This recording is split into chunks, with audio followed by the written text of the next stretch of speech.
নমস্কার, আপনারা দেখছেন গ্লোব টিভি, সবার পাশে সবার সাথে। গ্লোব নিউজ নিয়ে এখন আমি সুপর্ণা রয়েছি আপনাদের সঙ্গে। এক নজরে দেখে নেব আজকের বিশেষ বিশেষ খবর। নির্বাচনী প্রচারে সুকান্ত মজুমদার, ডিটেনশন ক্যাম্প গুড়িয়ে দেওয়ার হুঁশিয়ারি। নির্বাচনী প্রচারে দেব, কাটোয়ায় জনগর্জন সভা অভিষেকের। বকেয়া বেতন প্রাপ্তির খবরে অকাল হলি। দোলের আগেই উৎসবে মালদা ওমেন্স কলেজ। মনোনয়নপত্র জমা দিলেন অধ্যাপক।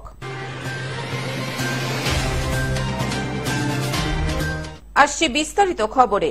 নির্বাচনী প্রচারে সুকান্ত মজুমদার।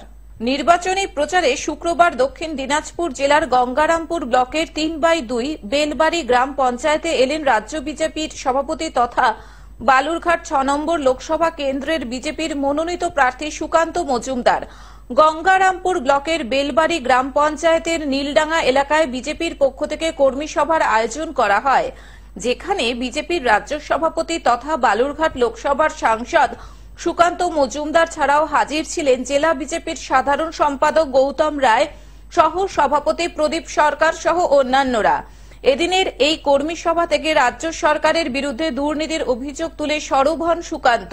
সেই সঙ্গে দক্ষিণ দিনাজপুর জেলায় রেলের উন্নয়ন সহ কেন্দ্রের নানান উন্নয়নমূলক প্রকল্পগুলি তুলে ধরেন সুকান্ত মজুমদার। আমরা এটাই বলেছি, কে ঢুকবে না ঢুকবে আমরা তো জানি না, কিন্তু আমরা এটুকু বলেছি যে কর্মরত মুখ্যমন্ত্রীও যে গ্রেপ্তার হতে পারে, এই দুটো ঘটনা প্রমাণ করে দিল। হেমন্ত সোরেনও মুখ্যমন্ত্রী ছিলেন, অ্যারেস্ট হয়ে গেলেন। কেজরিওয়ালও মুখ্যমন্ত্রী ছিলেন, অ্যারেস্ট হয়ে গেলেন। অতএব কোন মুখ্যমন্ত্রীর বিরুদ্ধে যদি অভিযোগ থাকে তাকে গ্রেপ্তার করা যাবে না, এরকম কোনো নিয়ম নেই। না, নতুন আমাদের বিরোধীদের দৌলতে আমরা এরকম অনেক কিছু দেখবো, দৃশ্য দেখবো যে মুখ্যমন্ত্রী জেল থেকে সরকার চালাচ্ছেন। এরপর দেখবো যে পশ্চিমবঙ্গের ক্যাবিনেট মিটিং জেলের ভেতরে হচ্ছে। এটা নতুন কিছু নয়। আমরা স্লোগান উঠেছে মাপটানের পর হাওয়াই চুটি, এবার কি বাংলা মুখ্যমন্ত্রী? সে তো জনগণ স্লোগান তুলছে, জনগণ চাইছে এরকম হোক, কিন্তু হবে তো আদালতের নির্দেশে এবং ইডি অফিসারদের এরকম তদন্তের তথ্য প্রমাণ পাবে, তার উপরে হবে। শিক্ষক নিয়োগ কেজরিওয়ালকে গ্রেপ্তারের প্রতিবাদে কমিশনে ইন্ডিয়া। একটু কষ্ট তো হবেই, কিন্তু লোকজন বলছে যতই করো কান্নাকাটি, মাফলারের পর হাওয়াই চুটি। হাওয়াই চুটিও রেডি হয়ে যাক, মাফলার তো ঢুকে গেছে ভেতরে, শীতকালও নেই এখন, এবার হাওয়াই চুটির সময় আসছে। দক্ষিণ দিনাজপুর থেকে জয়দীপ মৈত্রের রিপোর্ট, গ্লোব নিউজ।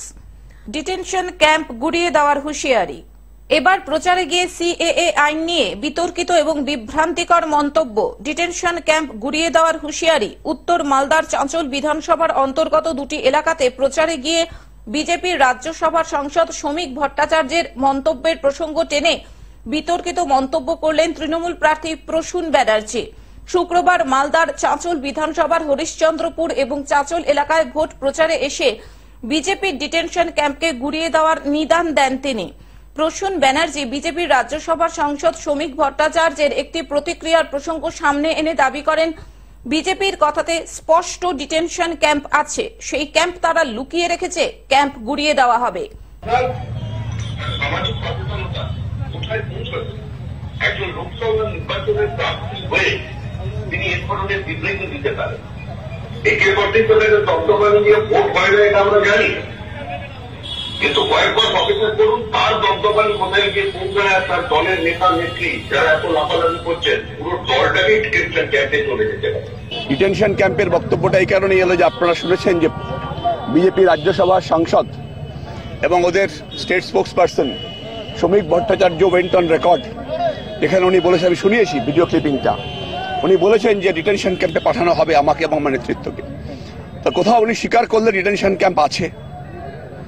ডিটেনশন ক্যাম্পটা কি? মানুষকে বিনা বিচারে আটকে রাখার জন্য এই যে প্রক্রিয়াটা শুরু হয়েছে, এটা মধ্যযুগীয় প্রক্রিয়া, যেটা হিটলার জার্মানিতে হতো। ন্যাচারালি এই ধরনের ক্যাম্প এক্সিস্ট করা উচিতই নয়।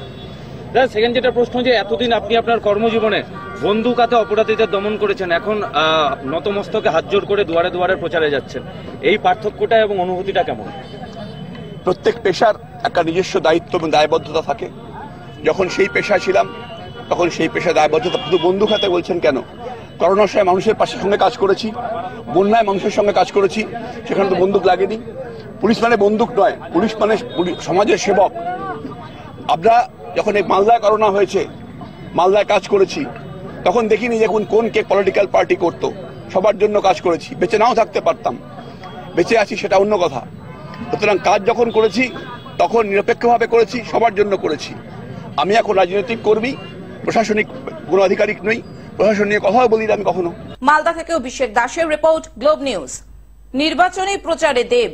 শুক্রবার সকাল থেকে ঘাটাল লোকসভার তৃণমূল প্রার্থী দিনভর মানুষের মাঝে মন জিতলেন, মানুষ দুহাত তুলে আশীর্বাদ করলেন। এদিন সকালে খড়ার পুরসভা এলাকায় র্যালি করেন ঘাটাল লোকসভা কেন্দ্রের তৃণমূল প্রার্থী দীপক অধিকারী ওরফে দেব। সেখান থেকে ঘাটালের সুলতানপুরে জনসংযোগ কর্মসূচি সারেন। দাসপুরের বোনাই কৈচুরি গ্রামে রাস্তার পাশে থাকা একটি চা দোকানে এসে তৃণমূল কর্মী সমর্থকদের নিয়ে চা চক্রে যোগ দিয়ে এলাকার মানুষের সঙ্গে কথা বলেন, তাদের অভাব অভিযোগ মন দিয়ে শোনেন। ঘুপচি চা দোকানে দেবের মতো সেলিব্রিটিকে পেয়ে কয়েকশো মানুষ তখন হুমড়ি খেয়ে পড়েছেন। কয়েকজন কলেজ পড়ুয়া ছাত্রীর সেলফির আবদার মিটিয়ে মিছিল করে এগিয়ে চলেন। সেখান থেকে যান ঘাটালের ইরপালা গ্রামে, এরপরে আসেন কেশপুরে। ঘরের ছেলেকে দেখতে তখন রাস্তার দুপাশে প্রচুর মানুষ ভিড় করেছেন। হুট খোলা জিপে মন্ত্রী শিউলি সাহা, ঘাটাল সাংগঠনিক সভাপতি আশিস হুদায়ুতকে নিয়ে বেরিয়ে পড়েন। দেখা যাচ্ছে শুধু তৃণমূলের পতাকা, সবুজ বেলুন আর মানুষের মিছিল। কয়েক কিলোমিটার ঘুরে র্যালি শেষ হয় বাস স্ট্যান্ড এলাকায়, সেখানেই সভা করা হয়। আজকে আমার মনে হয় কি আমি কেশপুরে এর আগে যত মিছিল করেছি সমস্ত রেকর্ড আমার মনে ভেঙে দিয়ে আজকের মিছিলে যে সংখ্যা মানুষ হয়েছে আমার মনে হয় আপনাদেরও তাই মনে হয়েছে। মানে আজকে যেইভাবে মানুষের পার্টিসিপেশন ছিল, যত মানুষ আজকে এসেছিল, আমার মনে হয় না আমার আগে কোনো মিছিলে এত মানুষ এসছে। এবং আমার মনে হয় কি যে গোষ্ঠীর কথা বলছি সেখানে আমার মনে হয় সবাই একসাথেই কাজ করছে। পার্সোনাল ইকুয়েশন থাকতেই পারে একটা, বাট যখনই একটা বড় নির্বাচন, একটা লোকসভার মতো নির্বাচন হচ্ছে, সবাই তাদের চেষ্টা দিয়ে কাজ করার চেষ্টা করছে। সেটা নিয়ে আমার বিন্দুমাত্র কোনো প্রশ্ন নেই। ঘাটাল থেকে কল্যাণ মণ্ডলের রিপোর্ট, গ্লোব নিউজ। কাটোয়ায় জনগর্জন সভা অভিষেকের। শুক্রবার কাটোয়া স্টেডিয়াম মাঠে অভিষেকের জনগর্জন সভাকে কেন্দ্র করে কর্মী সমর্থকদের তৎপরতা তুঙ্গে। অভিষেক ছাড়াও সভায় উপস্থিত ছিলেন পূর্ব বর্ধমান জেলার সভাপতি রবীন্দ্রনাথ চট্টোপাধ্যায়, রাজ্যের মন্ত্রী অরূপ বিশ্বাস, স্বপন দেবনাথ, প্রদীপ মজুমদার, মলয় ঘটক, বর্ধমান পূর্ব লোকসভা কেন্দ্রের প্রার্থী ডক্টর শর্মিলা সরকার, বর্ধমান দুর্গাপুর লোকসভা কেন্দ্রের প্রার্থী কীর্তি আজাদ সহ জেলা তৃণমূল বিধায়কেরা।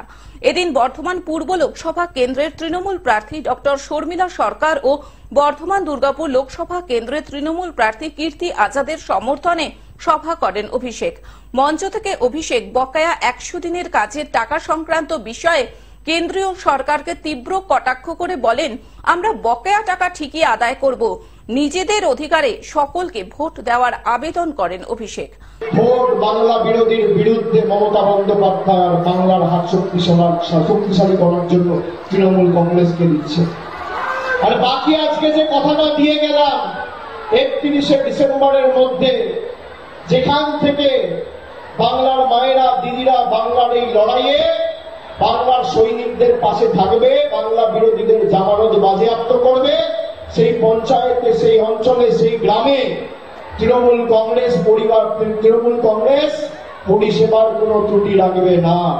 কাটোয়া থেকে রাহুল রায়ের রিপোর্ট, গ্লোব নিউজ। বকেয়া বেতন প্রাপ্তির খবরে অকাল হোলি। করোনা আবহের মধ্যে বকেয়া বেতন প্রাপ্তির খবরে অকাল হোলি আরতি কটন মিলের শ্রমিকদের। করোনা সময় কাল থেকে এতদিন পর্যন্ত হাওড়া দাসনগর আরতি কটন মিলের শ্রমিকেরা তাদের মূল বেতন থেকে অর্ধেক বেতন পাচ্ছিলেন। শ্রমিকদের পুরো বেতনের দাবিতে রাজ্যের কংগ্রেস শ্রমিক দল আইএনটিইউসি দাবি নিয়ে দিল্লি দরবার করে। কেন্দ্রীয় মন্ত্রী পীযূষ গোয়েল কয়েকদিন আগে ঘোষণা করেন শ্রমিকদের বাকি অর্ধেক বেতন দিয়ে দেওয়া হবে। আর সেই ঘোষণাতেই শ্রমিকদের মধ্যে উচ্ছ্বাস দেখা যায়। সেই আনন্দে আরতি কটন মিলের সামনে বসন্ত উৎসব পালন করলেন আবির মেখে। দোল খেলা বলতে দুদিন বাদেই তো দোল উৎসব, আর ঠিক তার আগের মুহূর্তে দীর্ঘ লড়াই করে বা দীর্ঘদিনের যে দাবি, এরা অর্ধেক মাইনে পাচ্ছিল আরতি কটন মিলের শ্রমিকরা, সেটা আজকে তারা পেতে চলেছে। বাকি 50% বেতন তারা পেতে চলেছে। তো আজকে দোলের ঠিক আগে এইরকম একটা আনন্দের মুহূর্ত, সেই মুহূর্তকে আজকে স্মরণীয় করে রাখতে একটা বলতে পারেন আপনারা এটা একটা প্রাক দোল উৎসব। তারা আবিরে মেখে আজকের এই শুভ মুহূর্তটাকে স্মরণীয় করে রাখতে চাইছে। রাজ্য আইএনটিইউসি সাধারণ সম্পাদক মানস ব্যানার্জি বলেন, জুন 2020 থেকে ডিসেম্বর 2021 19 মাসের বেতন মিটিয়ে দিচ্ছেন। পরবর্তীকালে ধাপে ধাপে জানুয়ারি 2022 থেকে অগস্ট 2022 বেতন মিটিয়ে দেওয়া হবে।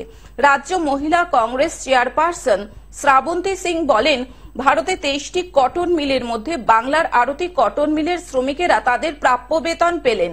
তো সেই লড়াইটা আমাদের 4 দফা, যে আমাদের সেফ এনটিসির মধ্যে 4 দফার লড়াই ছিল, তার মধ্যে একটি দফা হচ্ছে যে শ্রমিকদের বকেয়া মাসিক বেতনটা সেটা দিয়ে দেওয়ার জন্য।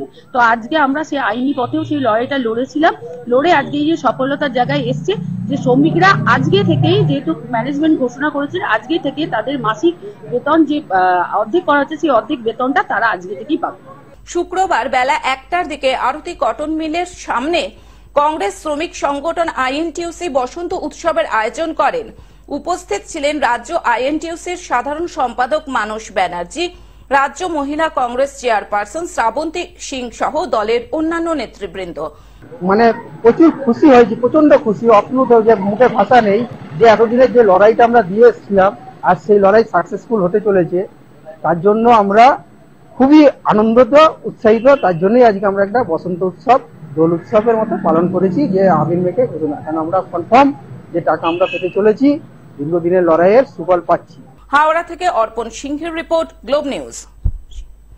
দোলের আগেই উৎসবে মালদা ওমেন্স কলেজ। দোল উৎসবের আগেই নাচে গানে রং মেখে বসন্ত উৎসব পালন করল মালদা ওমেন্স কলেজের ছাত্রীরা। তাদের সঙ্গে এই আনন্দ উৎসবে সামিল হয়েছিলেন সংশ্লিষ্ট কলেজের অধ্যাপিকারাও। শুক্রবার দুপুরে ইংরেজবাজার শহরের পিরোজপুর এলাকায় অবস্থিত মালদা ওমেন্স কলেজে শতাধিক পড়ুয়া রীতিমতো সাংস্কৃতিক অনুষ্ঠানের মাধ্যমে আবির মেখে বসন্ত উৎসব পালন করে। রবীন্দ্রসঙ্গীত এবং আধুনিক বাংলা গানের মাধ্যমে জমে ওঠে পড়ুয়াদের এই বসন্ত উৎসব। ওমেন্স কলেজের এই বসন্ত উৎসবে সামিল ছাত্রীরা জানিয়েছে, শুক্রবার বাদ দিলে শনি রবি এমনিতেই ছুটি, সোমবার দেবদোল এবং মঙ্গলবার মালদায় হোলি উৎসব পালিত হবে। ফলে 4 দিন ছুটি থাকার ফলে সহপাঠীদের সঙ্গে সেভাবে যোগাযোগ হবে না। তাই এদিন আনন্দ করেই কলেজের সমস্ত স্তরের পড়ুয়া একজোট হয়ে এই বসন্ত উৎসব পালন করলাম। ওমেন্স কলেজের বসন্ত উৎসব, আর এই যে বসন্ত উৎসব এলো মানে রঙের উৎসব, তবুও এবছর কিন্তু একটু আগে কিছু বারের জন্য, তবুও বুঝতেই পারছেন না ওমেন্স কলেজে সবাই খুব মেতে উঠেছে অনুষ্ঠানে। অনেক অনুষ্ঠান এতক্ষণে হয়েছে, এবার সবাই যেটা অপেক্ষা করে রং খেলা এবং নাচানাচি, সেই অনুষ্ঠানগুলো চলবে। সব মিলিয়ে ভীষণ ভালো একটা অনুষ্ঠান। মালদা থেকে অভিষেক দাসের রিপোর্ট, গ্লোব নিউজ। মনোনয়নপত্র জমা দিলেন অধ্যাপক। তৃণমূলের জেলা কার্যালয় থেকে মিছিল নিয়ে জলপাইগুড়ি জেলা নির্বাচন আধিকারিকের দপ্তরে এসে মনোনয়নপত্র জমা দিলেন অধ্যাপক নির্মল চন্দ্র রায়। তার সঙ্গে ছিলেন জলপাইগুড়ি জেলা চেয়ারম্যান খগেশ্বর রায়, সভানেত্রী মহুয়া গোপ সহ বিভিন্ন নেতা নেত্রী। এদিন দুপুরে ধূপগুড়ি থেকে জলপাইগুড়িতে আসেন তৃণমূল প্রার্থী নির্মল চন্দ্র। প্রার্থী হওয়ার পর থেকেই তৃণমূলের দুর্বল এলাকাগুলিতে সবচেয়ে বেশি নজর দিয়েছেন ঘাসফুল প্রার্থী। তার লক্ষ্য জলপাইগুড়ি লোকসভা কেন্দ্রের আসন বিজেপির হাত থেকে কেড়ে নেওয়া। জোরদার প্রচারের মাধ্যমে নিজেকে কয়েক কদম এগিয়ে রেখেছেন অধ্যাপক নির্মল চন্দ্র। ইতিমধ্যেই ময়নাগুড়ির জলপেশ ও চ্যাংরাবান্ধার সীমান্ত গ্রাম সহ কোচবিহার জেলার মেখুলিগঞ্জ, জামালদহ ও হলদিবাড়িতে জোরদার প্রচার চালিয়ে সকলের নজর কেড়ে নিয়েছেন তিনি। নির্মল চন্দ্র রায় বলেন, জলপাইগুড়ি লোকসভা কেন্দ্রের নির্বাচনে আমরাই জয়ী হব। প্রচার আমাদের ভালো চলছে চারিদিকে। আমরা আমাদের যে বিধানসভা ক্ষেত্র আছে, আমরা প্রায় বিধানসভা ক্ষেত্রগুলো আমরা প্রাথমিক মানে ফার্স্ট যে প্রচারটা আমরা সেটা প্রায় শেষের দিকে। এরপরে নমিনেশন সাবমিট করার পরে আমরা সেকেন্ড ওয়েভ আমাদের শুরু হয়ে যাবে, তারপরে আমাদের থার্ড ওয়েভ শুরু হয়ে যাবে প্রচারের, আর লাস্টে ফাইনাল ওয়েভ করে দিয়ে আমরা ভোটে নামবো। জলপাইগুড়ি থেকে সায়ন সেনের রিপোর্ট, গ্লোব নিউজ। এখন থেকে গ্লোব টিভি দেখুন আপনার স্মার্টফোনেও। গুগল প্লে স্টোর অথবা অ্যাপল স্টোর থেকে ডাউনলোড করুন গ্লোব টিভি লাইভ অ্যাপ এবং জিও টিভি অ্যাপ। এছাড়াও জিও ফাইবারেও গ্লোব টিভি দেখুন 1457 নম্বরে। আজকের মতন গ্লোব নিউজ এখন এই পর্যন্তই। দেখতে থাকুন গ্লোব টিভি, সবার পাশে সবার সাথে। নমস্কার।